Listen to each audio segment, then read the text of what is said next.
Hello, everyone. It's Uduak Thomas, Senior Editor at GEN, and I'm here at ASHG 2025. Super excited to be reporting live from the conference with Julianna LeMieux, GEN's Deputy Editor-in-Chief. Juliana, how are you feeling so far at the meeting? Great, Uduak. Thanks so much. Yeah, it's great to be here. I just got in last night, but I've already had a busy morning. You know how these meetings go. Feels like I've been here for days. Um, but I love ASHG. We've been covering genomics and the NGS spatial single cell proteomics space for a long time. And this is the place to be. There's a lot of energy, a lot of announcements already. Yeah. And, the NGS race and the NGS competition is still hot. So keeps things really fun for us. Absolutely, absolutely. Yeah, so I got in yesterday, so I had a chance to attend several talks and also have a few conversations with folks. And as you were saying, and just in general, the mood, there's a lot of people here, lots of great booths. We're standing in the exhibitor hall right now, and there's booths as far as I can see and posters as far as I can see. Yeah. So I'm hoping to have a little bit of time later today to walk around and see everyone in more detail. But so far, it's been a packed meeting. Great meetings yesterday with some folks. I had the chance to sit down with Steve Barnard, CTO at Illumina.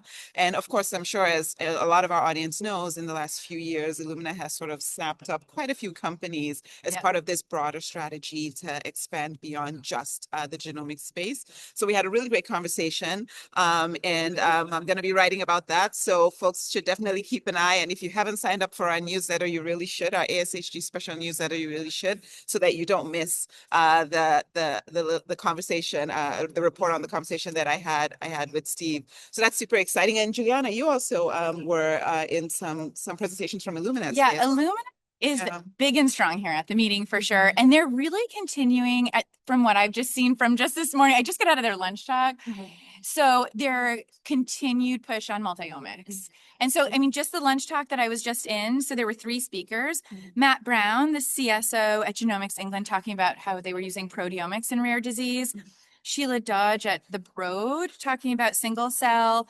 And Brendan Keating from NYU, who was talking about using multiomics for xenotransplantation. So when then they put the pig organs into decedents. And so using all of the Illumina different platforms in so many different ways to basically increase our multiomics capabilities.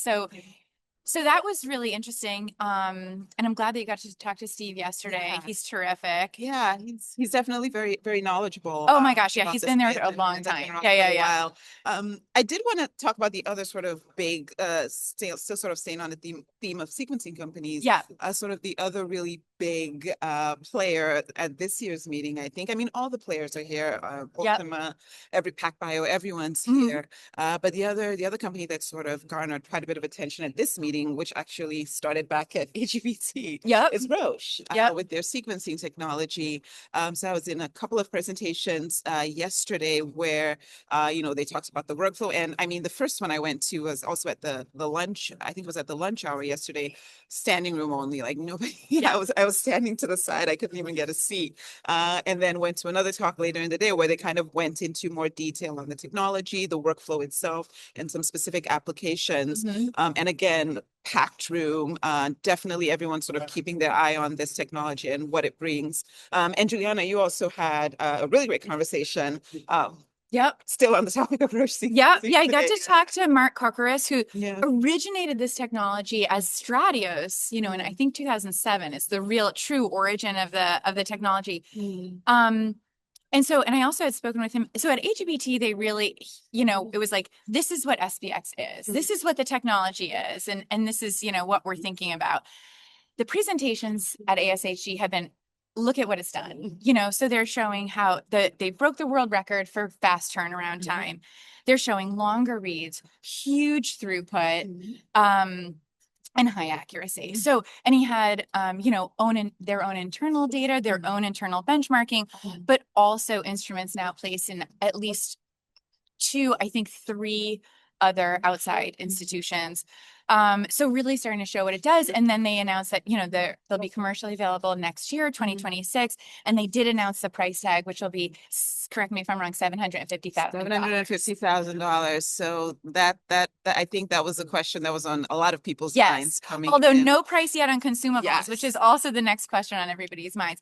But we'll see, so much more to come from them. I mean, just thinking from February, from AGBT to now, that's so much work that they've done. And so, I think AGBT will be really exciting, or whenever they decide to launch next year.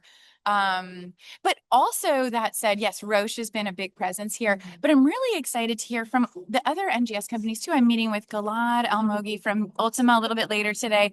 Also Christian Henry from PacBio. They're releasing a new chemistry. So, everybody's advancing. The race is still going, and it's just so much fun to watch. Absolutely. Absolutely. It'll definitely be interesting to see how things shake out in the next year, obviously, as the Roche technology sort of moves deeper into the marketplace. I did want to talk a little bit about some other stuff or we should, I think, talk a little bit about some other presentations that we're looking forward to. Later today, I'm going to be jumping in on a presentation from Plasmidsaurus. Yes. They just announced, speaking of announcements at ASHG, what they have described as an ultra fast RNA sequencing service, specifically for short reads. So very curious to learn a little bit more about what they're offering, learn a bit more about how this is different, because obviously there's a lot of services in the market. So kind of talking a little bit more about what they have going on. So I'm curious about that. That'll be this afternoon. So hopefully we'll have some more details in an upcoming newsletter about that service. What else are you interested? Well, because they've been known for sequencing like plasmids and AAV vectors and things like that. Just so to see them moving into RNA-seq is kind of interesting.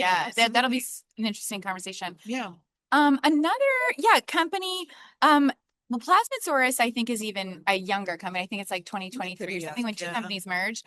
But about a 6-year-old company I spoke with this morning, Countable Labs. So I spoke with them because Giovanna Pratt, who you might know, so she was the former CEO of Scale Bio, which was recently acquired by 10x.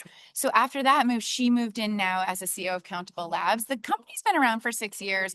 But I got to catch up with her on the technology and kind of her vision for the future. So the technology is really pretty unique. So it sits between digital PCR and then like lower plex NGS panels. So their real target is like cell gene therapy, pharma, CROs. They use a matrix. So she was explaining to me like how they separate out the single molecules so that they can measure them with a laser. It's a laser light sheet reader. So it was a company I had not been familiar with. So was really happy to learn a little bit about it. And as she said, especially as she's moving into this new role here, she says this is really just the beginning, and she's really excited to take this technology, and she loves technology. So she's it's like seems like a real perfect match. So so it'll be exciting to watch Countable Labs and see what happens there. Yeah, absolutely. I should say, sorry, right now their instrument that is commercially available is a 4-plex, but here, or I guess last week, right before the meeting, they announced a 10-plex. And then that'll be available, they said, in 2026. Yeah, absolutely. Absolutely. And obviously this is just a subset of conversations, companies, the announcements that are going on. Just this morning. Exactly. And we have so much more coming up. There's so much more to come. And we can only obviously talk about a small amount in this 5-10 minute video. So there's a lot we're leaving out, but we did want to at least give a little bit of an update of what we're seeing. And so we're super excited to be here. And we hope that you'll continue reading. You'll sign up for the newsletter if you haven't already. And we hope to bring you some more interesting and exciting stuff from this year's meeting. But it's been good so far. Yep. It's going to be busy. We have plans for tonight. Yes. And more to come. More to come. Excited. Great to chat with you as always, Juliana. You too, Uduak. Thanks. All right. Bye. Thanks for listening. Bye.